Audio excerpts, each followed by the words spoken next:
as a generation, and by generation I don't mean Gen Xers, I mean as a group of humans that are alive today, we are more obsessed. Nobody's obsessed with building anything that lasts. We're obsessed with engaging with stuff that has lasted. So we have all we want is nostalgia. Brent, your car, for example, that you just bought, your new truck. And the fact that Naked Gun has come back, the fact that the Marvel movies, Happy Gilmore, we've become so obsessed. And I think if you showed me music for the 50s, the 60s, the 70s, the 80s, the 90s, all of those generations I could identify. And every one of them it wasn't a remix. It was a continuation of an idea. Then maybe to early 2000s, you could do that. I reckon in the last 20 years, there is no identifiable thing. Everything just feels like a remix and nostalgia. And I can't find yet what my angle is, but I think there's a loss. I think we become too obsessed with nostalgia and remakes and not enough in making. Hi, everybody, and welcome back to yet another cracking edition of The Threshold. And with me, as always, is my co-hosts, Richard PowerPoint Jesus Mulholland and Brent, mentor with the Murder Mouth Spilkin. Boys, welcome to the show. Hey, away. That was funny. Sorry. Yeah, that was not our best work. It was just, we both like, hello, and then done. Like, this is not the making of a good show. All right, as always, guys, let's start off with the 2-minute update. What's been going on since we last all connected? Let's start with you, Richard. All right, so it was my wife's 40th birthday on the weekend. Well, it was actually on Monday. So it was really wonderful as we had lots of friends and family visit to the island. So it's been really hectic. You feel like a bit of a tour guide and you're busy the whole time, but it's like the best kind of busy. So now friends have all left, extended families left. It's just my parents, my sisters, and their kids that are here still. Tonight's the last night. So it's just been tank filling levels of family time for me, which has been really, really wonderful. And Jazz has had the best time. So it was really cool. That's cool. Hey? Nice. She turned 40, hey? Yeah. So I always say that we're 10 years apart because there is a period in which I'm 40 and she's 50. But she always says, no, fuck you. It's 11 years because the amount of time that we're 11 years removed is less than the amount of time we're 10 years removed. But I do not stand for that bullshit. Oh, guys, remind me to rant about this, if you will, if we can. Okay, the free write. I just saw it right here. And it's like stupid customer service stuff. Remind me to complain about this in a second. We'll do it now. What is it? Okay, so... Well, listen, I'm going to go a bit of details. Let's do the 2 minutes, then we'll come straight back into this, and then we'll do that. Okay, go, Brent. Okay, Matt, you go next. I know you're the host, but you can do this, eh? Thanks for allowing me to speak. Yeah, so, I suppose the big news for me, probably from a human perspective, was I did this crazy ride with this guy, Stevie G, who was also, speaking of birthdays, turning 70. And so I think he's literally fit for a straight jacket. It's next level stuff. But he says, I want to go on some more technical passes, So I'm like, okay, cool. How technical can it be? Oh my God, I've never been so challenged in my life. I've done videos up on the YouTube channel and stuff. But we were doing the most gnarly stuff. I think I dropped the bike 12 times. I fell off the side of the mountain twice. And what was, from a perspective point of view, he's been riding for 50 years, which is a lot longer than I have. But what I found fascinating was that he was 70 doing that stuff. And I was like, if I'm even... And was he patient with you? No. He wasn't. That was the other thing. Well, he was kind of, he has, and that's another thing that I respect about him, is that he has zero quit in him. He will not quit under any circumstances whatsoever. And, I wanted to quit so many times. I even said to him, dude, we can't do this. We can't do this. There was a shale, a chalk rockfall. So it was like kitty litter. So even just walking on it, you just sink into it. It's kind of like quicksand. So now imagine if you're on a 75-degree angle going up on a narrow, path and you're pushing, 110 kilo, 240-pound motorbikes up there, and you got razors coming down, which are these like massive oversized quads and stuff. They actually rode over Stevie G's bike. So, I mean, it was just like so much crazy stuff going on. But anyway, this guy just has like no quits in him, like none at all. So hopefully that transferred a little bit to me, but it was nuts. It was just crazy. Yeah. Crazy time. And you, Brent? Well, I mean, just as an aside, my wife's on my case about the fact that I haven't done any exercise properly in a year and a half. Like had my kid, he's turning 18 months next month, so a year and a half. And I was running fit prior to that. Beginning of the year, I was doing a little bit of exercise and I was starting to like feel stronger. And then just the lack of sleep and business and everything else just got in the way. And that's what's given. But yesterday she sent me a picture of what's the actor who did Ali G? Sacha Baron Cohen. So he's ripped for this new Marvel. He's doing a new Marvel thing, but like ripped, like this guy has an Adonis body. Okay, so she screen grabs this thing. She sees it on the internet somewhere. Screen grabs says to me, "He's 52. You're 50. Look what he looks like. Look what you look like." Okay, and I get that. But the article is he got ripped doing 25 minutes a day. Okay, which is possible if you eat well and you actually realistically looked after. But I was also like, if someone said to me, "Spilly, here's $10 million for a movie, but 6 months to get ripped," I guarantee you I will look like and that. And a trainer and a dietitian doing every single thing. So, show me an incentive, right? But the funny thing is that it goes to the fact that it's interesting, the 70-year-old guy on the motorbike, is that we are able to do so much stuff regardless of our age. We just don't, right? Or we're scared, or we make excuses, or the incentive is not there. And I look at that, and I look at like Brad Pitt, who's now in his 60s, and he's also ripped, okay? And I believe that with the right amount of effort, I could look way better than I currently do. I mean, it doesn't take much effort to look better than I do today, but I could. But I'm also trying to figure out that balance between, where I am and the need or want to do that. And I don't have, and which just goes back to the bunnies and the cobra analogy from last time. I don't have the immediacy of a cobra around health today because it's a problem that future Spilly will deal with. I do not accept this lack of alliteration. But anyway, so partly I'm trying to get my shit together and decide that I need to start exercising. So that's something that I'm on the threshold of. I want to figure out what that thing is. I've got a call next week, Monday, with someone, and I think we're going to try and buddy up on this because someone's in the same state of mind, and that helps me. Like an accountability partner, I think would be valuable. And then just before we got on the call, I sent you guys some pictures. I went forth and bought my midlife crisis car, which is not a convertible or a Porsche, but it is a 30-year-old tractor. It's basically a farm vehicle. It's a farm vehicle. Cool. So it looks like something from a cartoon. It's so cute. There's something very cute about it, and it's in perfect. For those who are watching or listening, it's a 1996 Land Rover Defender 90 pickup. So it's the short wheelbase pickup version. It's 30 years next year. We will turn 30-year-old next year. So it's an old vehicle. It has been sort of resto modded. And it's taken me 30 years to actually pull the trigger on this. I think I've driven 7 or 8 of these over the last 30 years with the intention of buying it and then deciding I can't actually live with this thing. And stage of life, I've gone from a motorcycle, which I still have, to a second seat. So it's an upgrade for the family, even though it is probably the least practical car on the planet.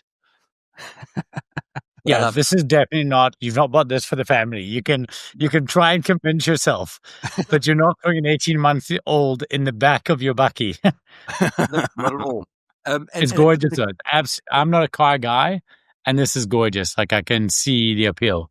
Yeah. So it's giving me huge amounts of pleasure at the moment. Just I get into this thing, and it's it's slow and it's noisy and it's got no real aircon or heating but it just gives me a sense of like, and it's a weird thing. And Matt, it's part of the motorcycle thing. I think it's part of that, is that visceral feeling when you're on a motorbike is that nothing between you and the environment. You're part of the machine. This, I think, is as close as you get to from a car perspective, because you have to drive this thing. The clutch is hard. The gears are big. The steering wheel's big and it isn't responsive. So you have to be like awake at the steering wheel to drive this thing. It's not like a modern car. You get in, you put in drive and off you go, and you can sit on the phone and technology. There is nothing. And there's something quite nice about that physicality of the machine, which I'm really enjoying, if that makes any sense.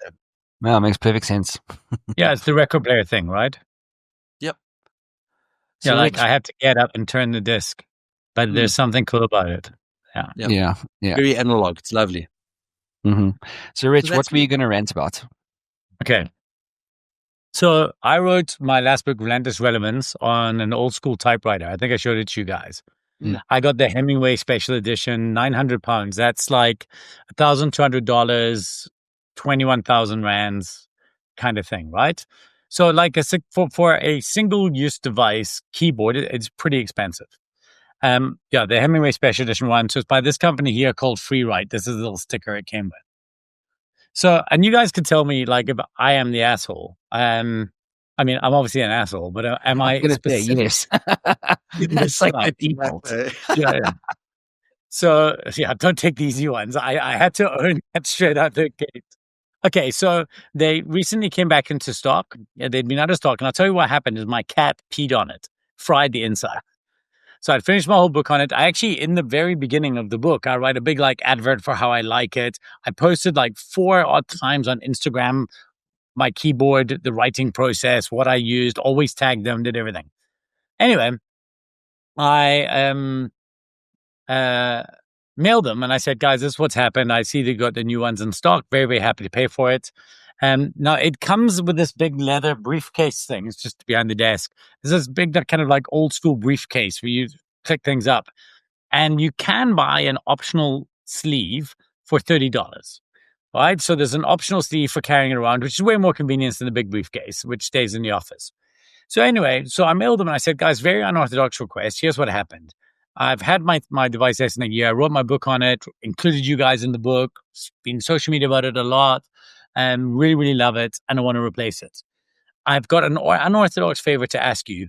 Would you mind at all just swapping out the briefcase? You can use it as a spare, and sending me instead the sleeve, because then I can use it. Now, this amounts to less than a 5% discount if you consider the costing. Okay, so it's less than 5% discount.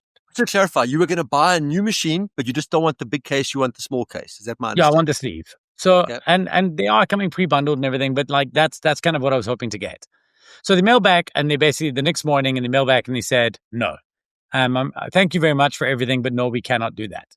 Now, I reckon, first of all, if I'd mailed them and said, this is the circumstance, is there any way you guys could do a promo code, 5% discount or something? They would have probably said yes. Okay. And even if they said, I can understand them even saying, listen, we're unable to swap out the case, but you know what? Because this happened, we'll throw in the sleeve. But they didn't do that. In fact, they just said flat out, no, they will not do anything. Then at the same email, the same time I got that email, I got an abandoned cart mail from them because the thing was in their mail. And the abandoned cart email said, hey, are you still with us? Are you still deciding? You know what? To sweeten the deal, here's 50% discount off the sleeve. 50. So 50% discount off the sleeve. So they're offering me a 50% discount off the sleeve, which gets it to half price. So I mailed the lady back who mailed me, and I said, hey, listen, this is a bit crazy for me because you're abandoned. You care more about, there is a promo code coming to me for 50% off the sleeve. She could have said, you know what? We can't give it to you, but I'll tell you what, here's 50% off the sleeve. We'll take our profits away. You knock yourself out.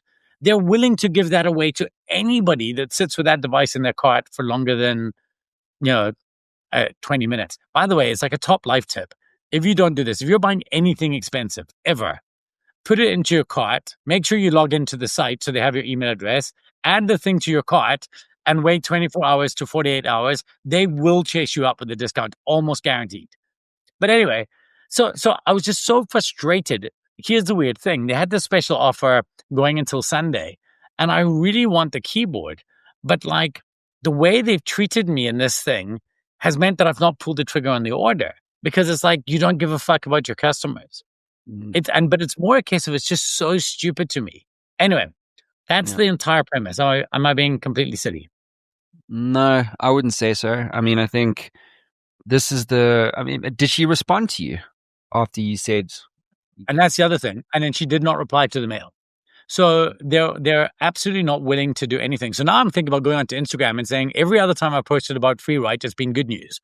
And now it's shit news. This is what they're like. They don't care about their customer. Yeah, it could just be human process failure. I was going to probably say is that there's probably some frontline, lowly paid, and I get the fact that it's a failure of the company to empower or put in process, whatever that is, but it's probably not the boss of that business. My gut says you get hold of that guy, he will be apologetic, he'll sort it out. I'd try to find him on LinkedIn and bomb off an inbox, right? But I agree with you. Based as a consumer, regardless of the fact that you've punted them and spoken about it on this platform as well. I remember you speaking about it. Bad experience. And I agree with they're not retaining, they're looking for new business is stupid. We all know that principle in terms of the costs. So I don't think you're an arsehole here, but I do think weirdly enough is that I can't imagine it's a very big business. Unless they fall under a bigger business, maybe. I'd probably reach out to the boss and go, just FYI, this is what's happened. And my gut says the founder's horrified. Yeah, possibly. Yeah. Whether you want to educate him or not, that's up to you. I mean, it might. No, I do, because I want to say, like, I just feel like I am a loyal fan. Like, I actually want to send him everything. I want to send him the links to the book stuff, the Instagram posts I've done, a photograph of the mention in the book, all of these things that she acknowledged, and then just say, like, I'm asking for less than 5%, and the fact that also she never got back to me after that. Like, that's just even if they don't want to give me the discount, it's a complete failure. Even if it's just, yeah, sorry, I should have probably given you that 50% off. Just something. It's like, no, she does not care. I agree with Brent though. Try and get a hold of the CEO. Yeah, go to the owner first. Did you know this whole story with the nothing phone that happened to me? No. I'm a big fan of this brand, Nothing. I actually just did my latest videos on this new Nothing Phone 3. And what actually happened was originally I had gone into the store the first time and I had the most incredible customer experience. And this was last year. I needed a spare phone because my Samsung had a screen crack. And Samsung wasn't able to fix my phone for 3 days. I was traveling around the world. The cost of the Nothing phone was cheaper than the cost of the Samsung screen fix, and it could give me a phone straight away. Anyway, I'm in the Nothing store, and the guy says to me, yeah, let's get it set up. He's setting it up. And then there's a bit where he says, do you want to choose the Nothing look and feel or set up your own? And I was like, I'm going to set up my own because I want to install my own launcher. And he was like, I'm not selling you the phone then. I was like, what? He says, no, I'm not going to sell you the phone. If you go to a Nothing phone, try the way we set it up. We're famous for the way we should do it. Like, just please promise me you're going to give it a try for a week. This is your backup phone. Just have fun with it. I was like, fuck it, I'm in. I had a good laugh about it. I tried their thing. I loved it so much. It didn't have an eSIM, so I couldn't keep it. I loved it so much that as soon as literally the day they launched the phone with an eSIM, I pre-ordered it. And that's the phone I had before this one, then I bought this one. Anyway, the day I went to get the phone with the eSIM, I had a terrible customer experience. I actually went in on the day of the announcement. I was in London. So I went to their London flagship store and I said, what happened with the announcement? Well, what happened with the launch? Well, it wasn't a launch. It was just a live stream. And I was there, like, I literally was waiting for the shop to open and walked in the door with Tricker. And they're like, yeah, I get it, but it was still the launch of your new phone. In social media, you're calling it your launch. I said, yeah, well, it was just a live stream. We don't even know. I've not seen the video yet. I'm up to speed. It's the same. I know the same as you. I was like, are you joking with me? I said, this is ridiculous. A customer fan is waiting outside the store for opening on launch day. Yeah, but it's not a launch. It was just an announcement. I said, stop saying this to me. Just start getting excited. You're supposed to be more excited than me. Anyway, I was like, fuck this. And I connected with the CEO, Carl Pei, on LinkedIn. I was like, dude, this is what happened. This is unacceptable. Like, you're trying to build a challenger brand that's specifically built for fans. You cannot have staff that don't get this. Anyway, the he contacted me straight away. He said he's really, really sorry. I got a connection request from one of their chief guys at the company. He said, next time you're in London, I'm going to meet you at the store. I'm going to give you a much better experience. He walked from the office to the store. We met. We hung around for like 30 minutes, spoke about the business. And then he gave me the staff discount for anything I wanted to buy in the store that day. And they won me back completely. So then I pre-ordered this, and I pre-ordered the... I'll check these things. I love them. The new headphones, as soon as they came out, they're like pretty boss. And because they won me over. And that's kind of what you want. So I think this might be the same, Brent. If I mail the boss, they might be like, no, so sorry, that's not the experience that we want. But is this not the challenge of most businesses, is imparting that sense of desire to impress, hold on, sell, that the founder often has down through the ranks into different geographies.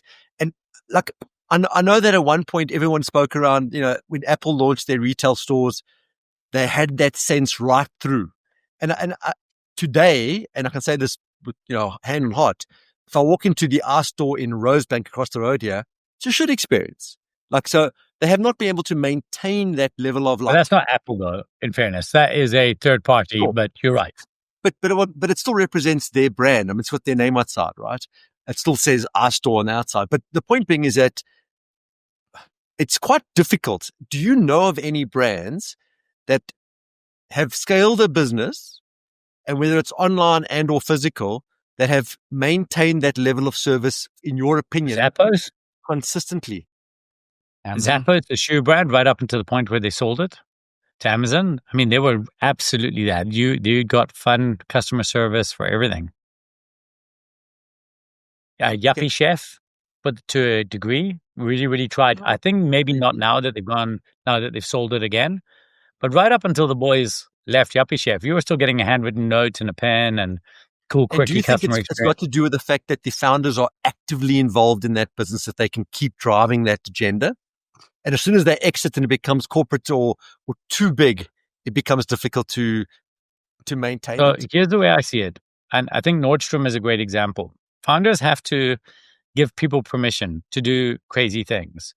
Outsurance did this really, really well. So, and also sometimes you have to bake the system in. Again, Outsurance did this well.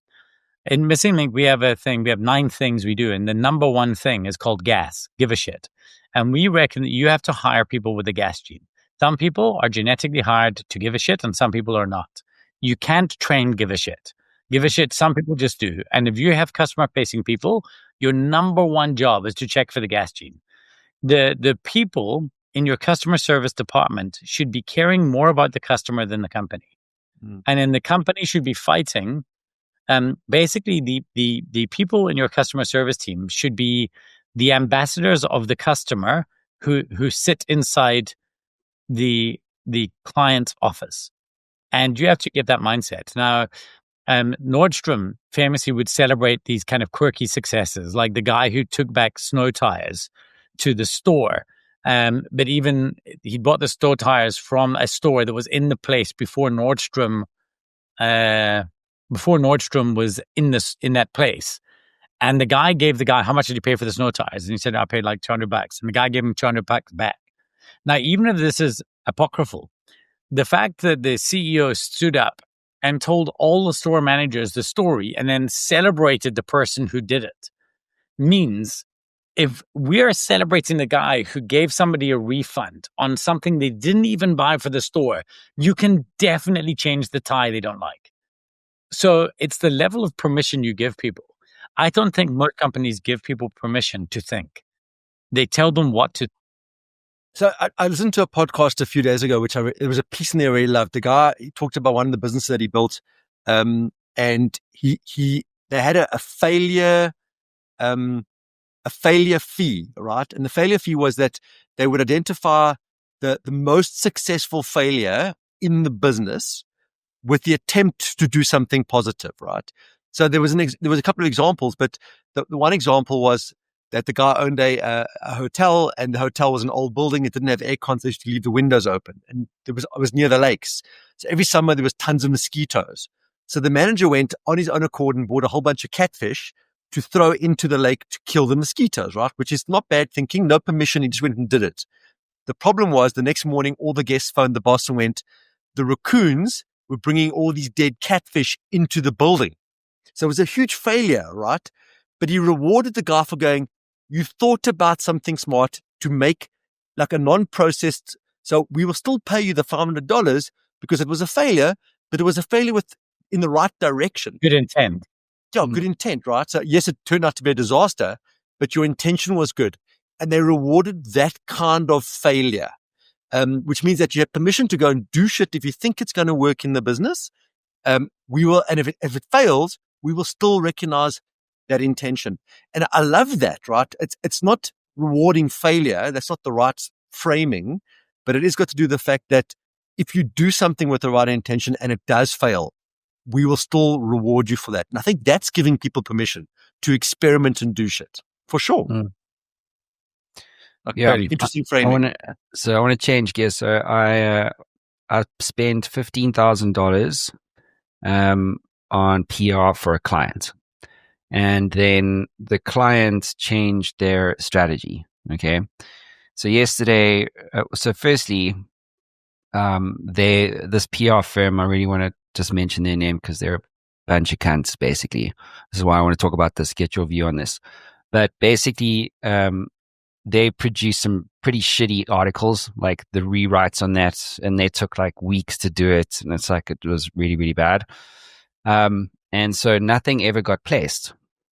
So I then met with the head of sales, this guy, and yesterday, and I said to him, "Well, nothing got placed. You haven't even finished the initial part of the scope of work.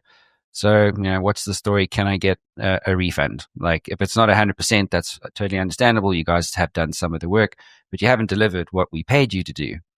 So then he goes, then he comes up with this story. So he mentions the partners.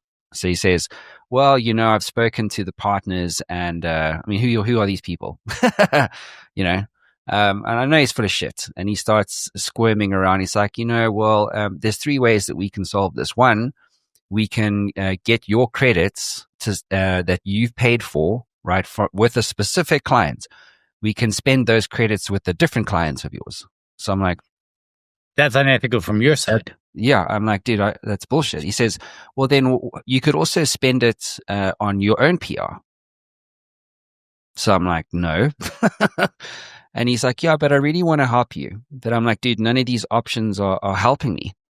Because, I'm the one in the hot seats. If you don't either deliver the scope of work for the client that I paid you to deliver it for, who now doesn't want to do this thing anymore, and what that puts me in the hot seat. So basically, none of your options are actually helping me. So then he said, well, we don't give refunds. So I'm like, well, okay, that's a great policy, but now what must I do with that? You don't give refunds. I paid you 15 grand to deliver a scope of work. And you clearly don't have any gas. You're not giving a shit. You're just like, well, sorry for you. Anyway, and I find I know that's a very specific use case, but if you're in a services business, surely your partners, quote unquote, should just go, cool, dude, we didn't deliver it, we didn't place it, so we'll give you 50% of the money back or 40% of the money back or something. But and he still mentioned the word out of good faith, I'll go back to the partners. And I'm like, dude, this is what good faith means. If you get paid to deliver a service and you don't deliver it for whatever reason, you can't just hang on to the money. Now acting sorry for you. Yeah, good faith is already gone. You did not deliver what you said you would deliver. Yeah, and I got it all on recording that you want to take my client's money and spend it on a different client. So even then, why must I tell my client? Sorry. It's grossly unethical. I mean, Matt, I'm not defending them, right? But playing a bit of a devil's advocate. Again, 2 things. We don't do refunds. I'm curious to know whether that's actually on a T&C somewhere that you've signed, legally. And I'm not saying that that's the reason they're going up against that document, but I'm curious to know whether that ever was mentioned anywhere. And number 2, and you never know what's happening inside that business. And the reason I say that is the reason they're doing that is that they've blown that cash on overhead. They're losing money and they can't afford to pay you the money back. So they're telling you, we don't do refunds. Now, I'm not defending them. Don't get me wrong. And it is a shitty experience for you. But sometimes these things happen on the inside and you don't know why they're telling you this or being dicks, because they can't go, Matt, sorry, man, we spent all your money and we can't pay you back. So therefore it's easier to go policy, terms and conditions. We don't do refunds. And you'll never know that because they'll never tell you. But that's unfortunately some of the risks of getting involved in business or dealing with other businesses. Again, well, that's not funny defending because them. Yeah, that's funny because he started the call by telling me they've had their best month ever in July. So, yeah, it's deeply problematic. I can understand the fact that this policy of not doing discounts or refunds is that, I mean, the first refund would be, you've given me work and we're not happy with it. We want to give you it back. If you've not delivered on the brief, you've literally not done the work. It's not a refund. You're hanging on to money that has not yet been allocated or spent. Like, the work you did, which was subpar, that was the first 50%. We're not even arguing with you on that work. Keep the 50%. It is the balance we want back for the work that you literally did not do yet. Yeah. And that's another thing. So, Brent, I hear what you're saying, but the reality is, like, what if I then said to them, cool, pull the trigger, place the articles. Now you're saying that you don't have the money to place the articles. So it's bullshit. So they do have the money. But the question is, I want to ask a question. So the client, your client, are they asking for the money back? Yes. So you're in the middle here in terms of you're going to be out of pocket because you're probably going to honor your client's needs, where this PR company is not going to honor your needs. Mm-hmm. That's what I expect. Yeah, I think that's what they're saying doing it. I think they're saying, well, get some money for another client. Let's say they're owed, let's say there's $7,500 credit. Yeah. They'll say, go and sell a $7,500 campaign to another client, take the $7,500, give it to client A, and then we'll do the work for client C. It just does feel messy, especially because why would I trust, you're asking me to trust a second client with you when you've already shown me you can't deliver on the first one. Now, here's the one caveat. If Matt already has a 2-3 year relationship with this company and they've dealt really, really well in everything up until this point, then I would argue that, shit happens. There could be some leeway. But if you don't have that strength of relationship, then I probably wouldn't trust it. Yeah. Yeah, Matt. And what about the good old fashioned American way of we're going to sue you? Is that a thing that you would consider? Or I'm trying to work out whether that's like, does that cost you money up front? Because I'm guessing you're going to pay sort of legal fees for that. Is that a consideration, or will the threat suffice maybe? Well, I mean, I think the I don't know. Is it worth suing anyone over $7,500? I think the reputational damage would be pretty good. I mean, I'd like to get the CEO of this company on the show and just say, okay, cool, dude. So how do you, let's talk about your fucking customer service, right? Let's go. And then do a sort of a reputational damage story on them. That's what I feel like doing. But that'll maybe the step.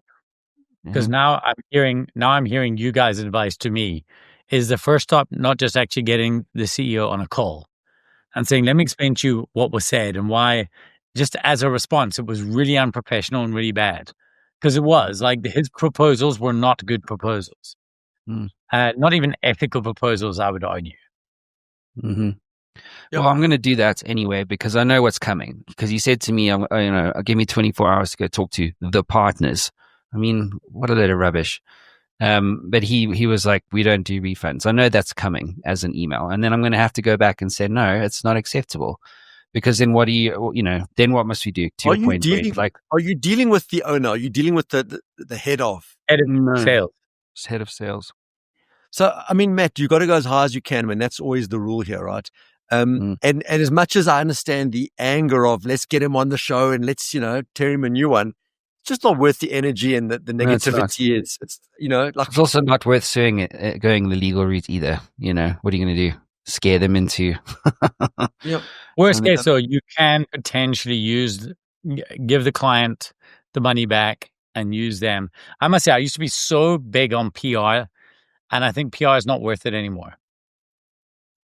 Missing Link was built on the back of PR because what PR actually is PR people are not selling writing and articles. They're selling access to journalists that they've built trust relationships with. Now, the reason you wanted access to journalists is journalists have access to eyeballs. So they have access to mediums that have large groups of people on them. I'm just not sure that the value of journalist access is that big anymore. We did a PR campaign just before I moved to the Isle of Man because we want to try and build some degree of credibility. And we kept on getting these, yes, we've got you this and this UK online website that gets 1 million views. And they kept on giving us these ROI reports. So this, I can't remember what they call it in PR terms, but they tell you how much money it's worth. Yeah, So AV. this Earned media. Earned media.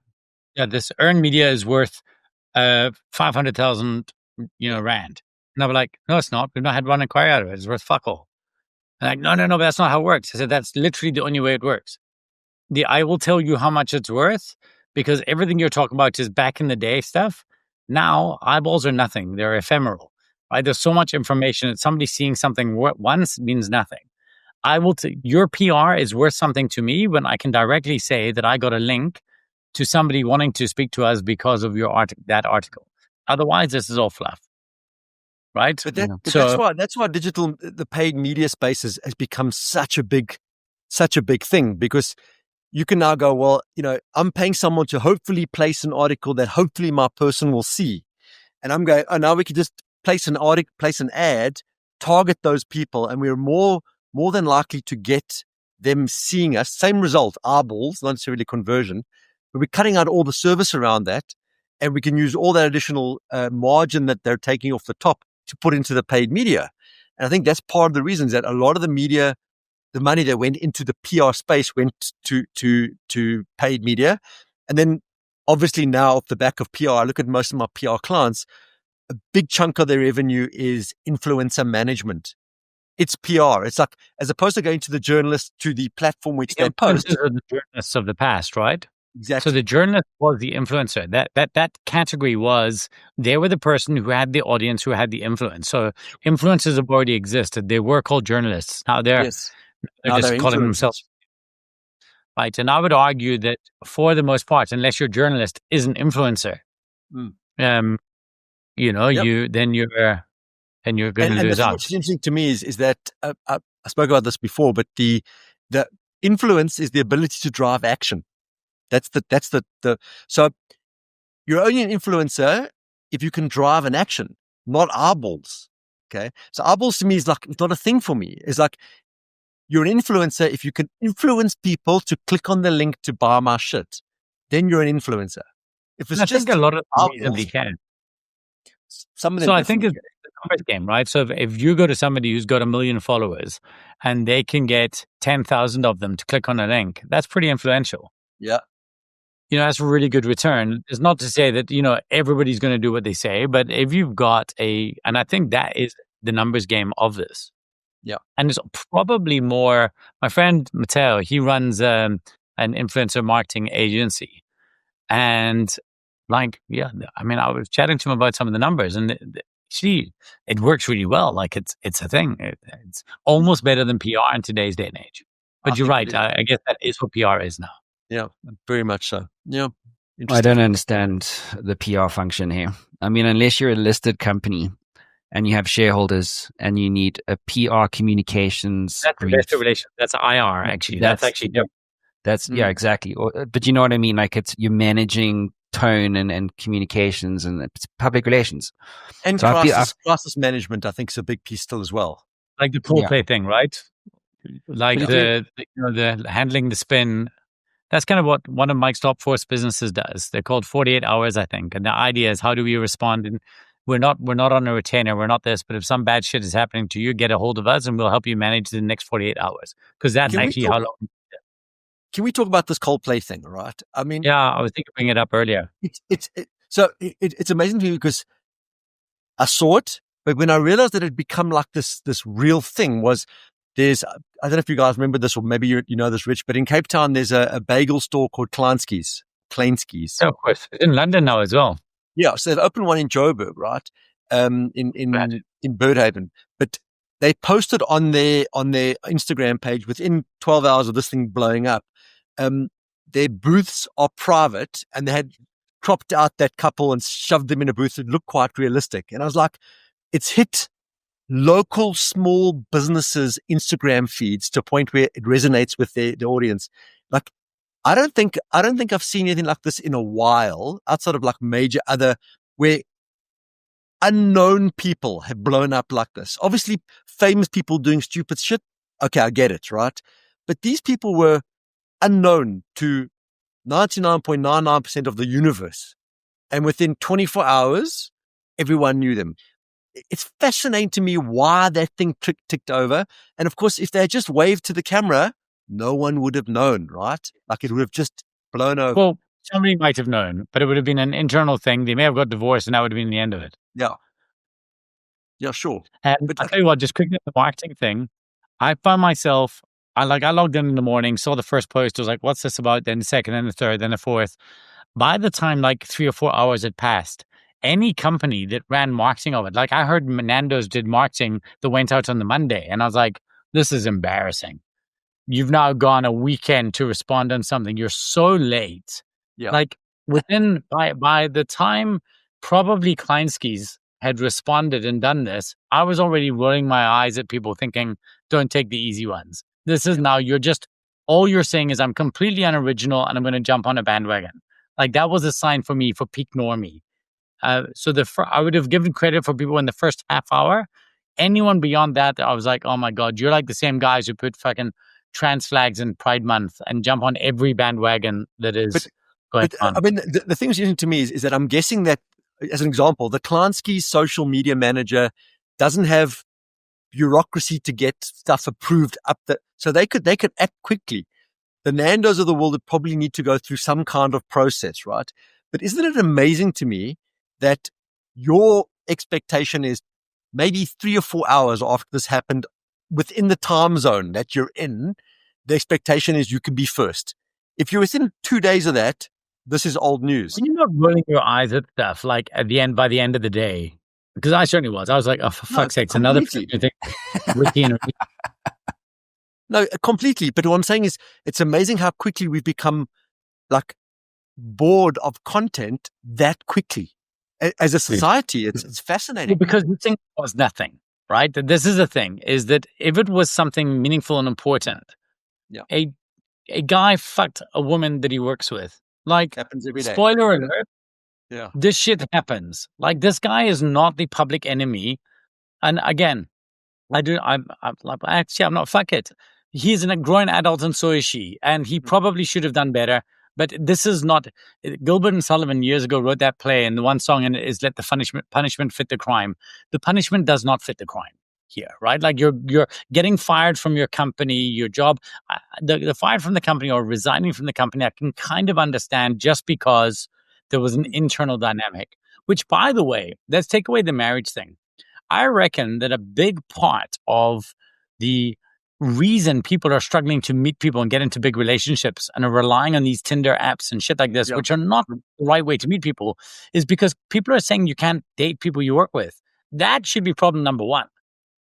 You should absolutely allow people to date people they work with, because how else do you get to know people well? Like, history is full of men and their secretaries.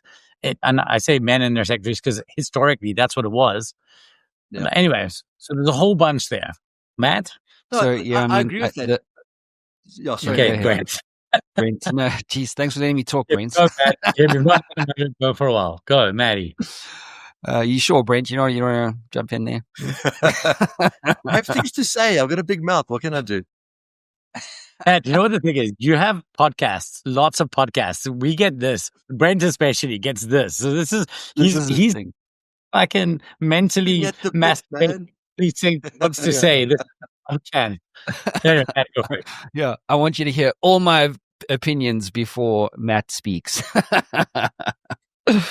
Yeah, I mean, so so the thing for me was like the closest thing to this, because I also couldn't believe how like viral it was going, is when Will Smith slapped Chris Rock.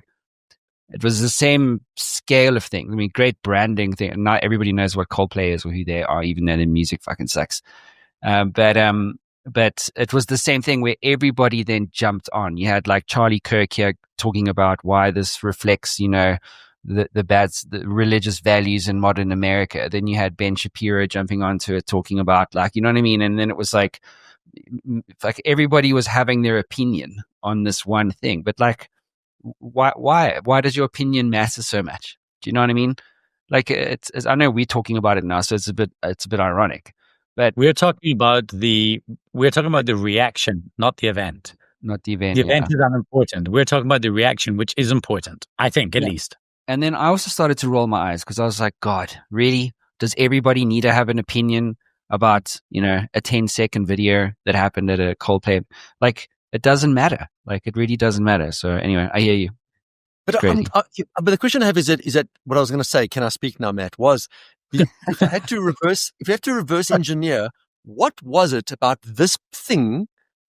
Like, was there a single influencer out there that saw this and what was the breaking point, right? Because this could have happened. It could have happened exactly like this and no one besides people in that audience would have seen it. I'm trying to work out what was there. There must have been someone picked up on it or someone videoed it. He turns around and says, well, either they're having an affair or something else, right? That's so the audience. Yeah, so but audience it would have been the concert, right? Because everybody would have been filming that anyway, and they would have just probably seeded it, right? So the concert itself, everyone on their phones who recorded that and posted it to their socials would have been it wasn't a single point of breakage. It was maybe 50,000 people on their phones within a short period of time, all put this thing out at the same time. Probably. And the fact that it was zoomed in on them and it was on the big screen, right? So everyone's looking at that Jumbotron or whatever it is. Probably just a big screen and then filming it and then sending it around. So, because you want to see the kiss cam when it comes and happens. And I think that guy's, Chris Martin or whatever his name is, reaction where he turned around and, well, because of their reaction and said it's an affair. I think it's salacious. Is that the right word? It's a salacious thing. Somebody was caught with their hand in the cookie jar and it was obvious to everybody that that's what it was.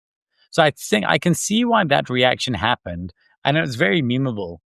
But I guess I'm rolling my eyes slightly at the meme, but I understand them. I found that the bandwagon jumping from a marketing point of view got a bit silly quite quickly. But Mike Topworth is right. 48 hours, nobody gives a shit. But I quite like the fact that it's probably now in like slang that if you get caught sleeping with someone at work, you've been Coldplayed.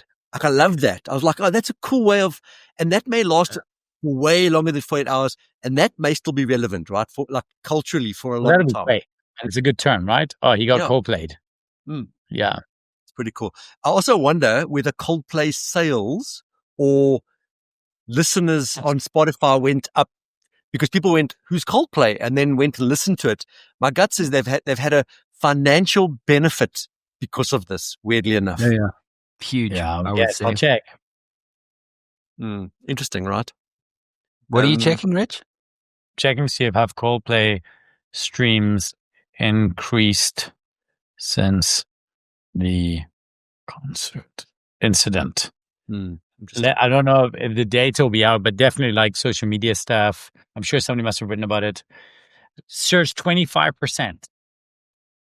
According to data from Luminate, reported by Billboard, Coldplay streaming numbers jumped by 28.7 million streams in the 5 days before the concert to 35.7 million streams in the 5 days after the incident.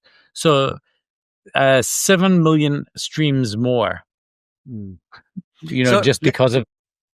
Can we loop this back to PR, right? Now, Matt, your PR company, if you wanted to do something really smart that needed to be viral, in theory, you could go to someone like Coldplay and go, we'll give you $1 million.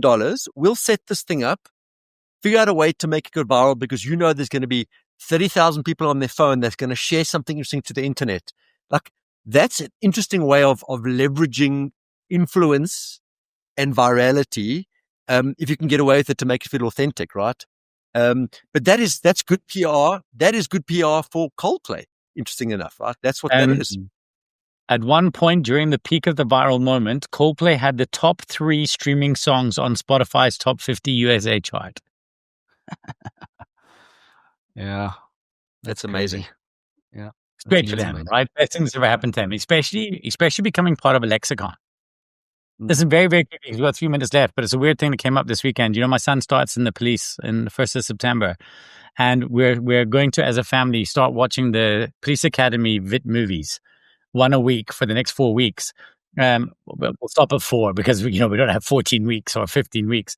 But it was quite funny. Mateo turned around and said to me the other day, he said, "Wow, you know what? For such an iconic movie, it's completely missed the meme train." Like, bizarre. If you think about it, it's quite crazy that I've not seen a single Police Academy meme. Whereas when you think about it, it's deeply memeable in terms of I think it was a generation too early for that. But for some reason, it's lost to the public. And you would have thought it's the kind of thing that would have kicked off. Like, why do something work and not? But so I disagree with that, because I think about what's the guy that used to do Naked Gun? Do you know what I'm talking about? Leslie Nielsen. Yeah, Nielsen. I think Leslie Nielsen, right? I think that's his name. Yes. He did an airplane, and he did a whole bunch of other like weird. Those have become memes. I've seen a lot of the airplane stuff, and that was the same time, way before social, way before internet.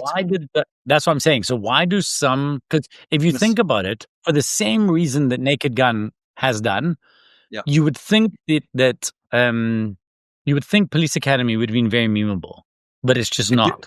And the reason I'm bringing this up is because I'm going to punt this, because I think this is going to be totally worth your time. Liam Neeson, Naked Gun, the new release, just been released. Liam Neeson in Naked Gun, okay, for the new generation, like slapstick.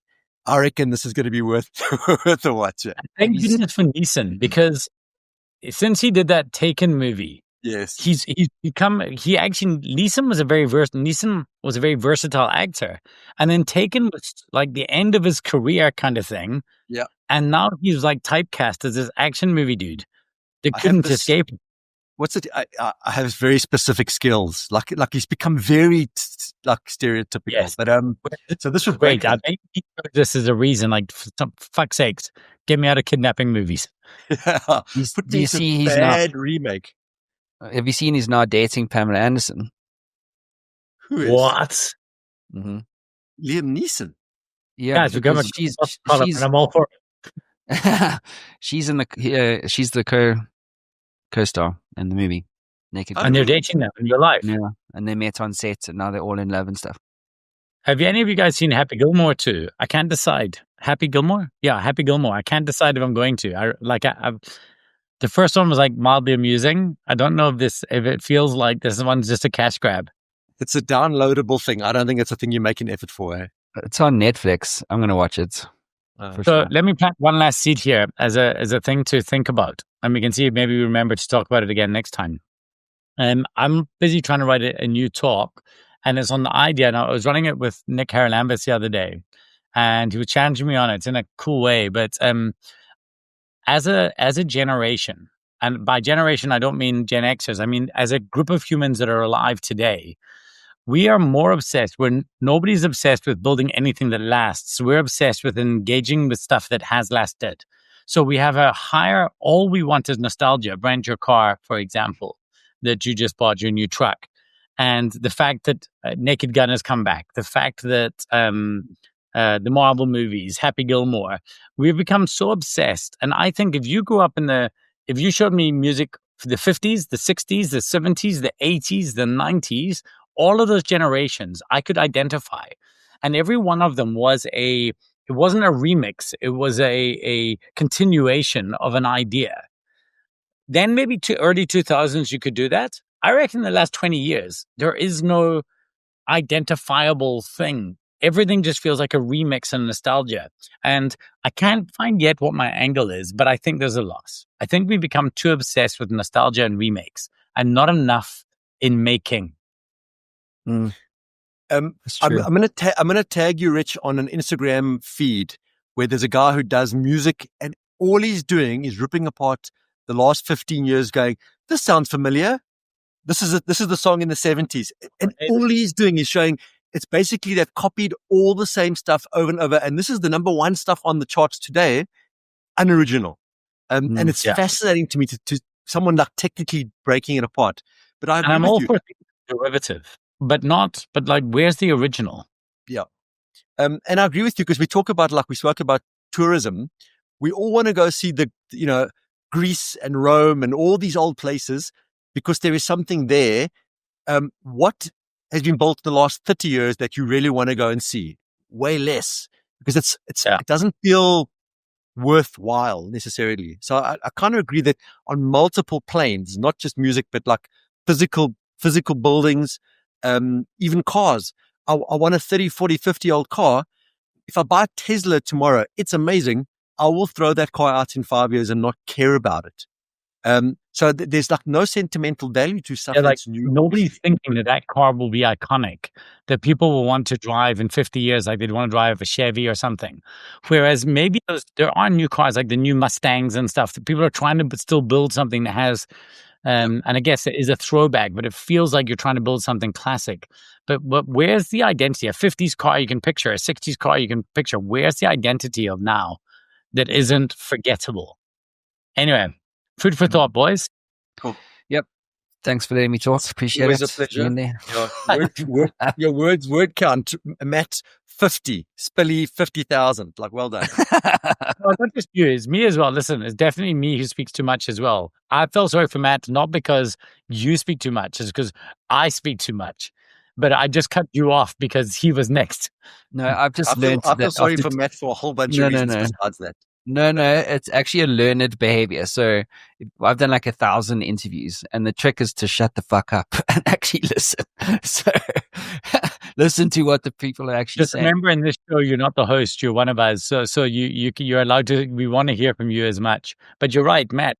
I used to hate Tim Ferriss, and Chris Williamson sometimes does it too much to me nowadays. Tim Ferriss has got better, but there's a point when you're an interviewer, and when they try to be more the guest than the guest themselves, it turns me off. Like, I want to say, Chris, shut up. Let me hear what your guest has to say. Don't tell me how smart you are. Make them sound smarter. And Tim Ferriss used to do that, and then he fixed it. So I can understand why that's a learned behavior. It's interesting, Rich, is that Chris Williamson, I think it's interesting is that he's trying to be a thought leader on his own. So that's his platform. But what I find is that when he still occasionally does these one way. He speaks to the camera. I find those incredibly valuable because he's basically said, here's the last year podcast, the stuff that I've loved. Here's like he just did a 1.7 million live stream or something like that. I've been meaning to watch. And those are amazing because that's where he is the thought leader, where he's taken all information, he's distilled it down. But I agree with you. Sometimes he's trying to be the smarter guy on the call, and that isn't why I'm on the call with him. You know what I mean? Yeah. We live in a world now where nobody can watch all of everybody. So we click on the ones where it's the guest we're interested in. That's right. And I like the interview style of the person, but there was a while where I would listen to all Chris Williamson stuff or lots of it. I've not watched more than a short in ages for that very reason. Which is a pity because I do think Eric Weinstein, Diary of a CEO, about 10 days ago. Yeah, it was so good. It was so good, and it was mostly because he felt so vulnerable to the audience, but it was really good. But specifically at the end, Stephen Bartley says to him, "Tell us something you'd want to tell the audience." And for about 2 minutes, he monologued with stuff like, listen to this music, eat this fruit, visit this place, but like he bashed them out, and it felt like a mini bucket list, wish list kind of thing. And I actually went and transcribed that, and I've created a list, and I'm going to go see if I can see the videos, the music. It was quite a beautiful final 2 minutes, because he's obviously, quite diverse in the way he thinks about all things. Like, read this physics books, listen to this piece of jazz. eat this fruit. That's how diverse that piece was mind blowing to me. It was really worth listening to 2.5 hours. Eh? Yeah, so I did the debate he did with other people. I need to listen to that episode. Really cool. Yeah. By the way, he's found himself. Bartlett has figured out who he is. I found him quite irritating when he started. And then I accidentally jumped back in for one episode and I thought, oh, wow, this guy's come a long way. No, he's good. He's good. Life goals. Right. Yeah. You do it, Matt. All right, boys.